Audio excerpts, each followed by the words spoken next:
Okay, first step na tayo agad. So, click mo yung bill and then yung credit cards. And then, hanapin mo yung credit card mo or yung bank mo.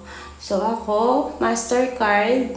So, i-click ko yung BDO. Yan. And then, wait lang. And then, ilagay mo lang yung credit card number mo and then yung email mo. Then, ilagay mo yung amount. Tapos, lalabas yung page na ganito and then click mo yung GGives. Yeah. And then, next. And then, pili ka ng installment plan mo kung 6 months or 2 months mo siya.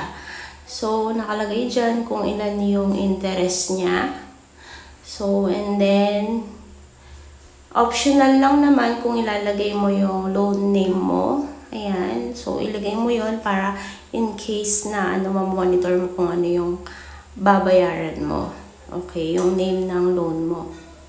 Okay, for example, laptop loan, phone loan, or credit card. Yan. Para lang synchronize yung mga loan mo. So, optional lang naman yun. So, piliin natin yung 6 months. And then, after that, lalabas yung resibo mo. I-save mo yan. So, ganyan po siya.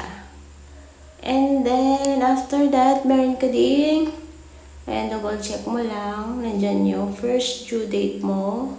So, yan, 6 months siya. And then, meron ka din marireceive na email na ganito. Yan. So, i-save mo din yan. Para meron kang proof. And then, after ng email, i-check naman natin kung nabawasan na siya. So, dito siya sa GGives. Ayan. So, yun. Yan, pasok na siya. So, ganun lang po siya kadali. Yan. So, pwede ka mag-avail ng up to 5 loans. Ayan. So, that's it for today's video. Have a great day. I know you're waiting till the morning comes, my bed. I just wanna be alone to feel free tonight.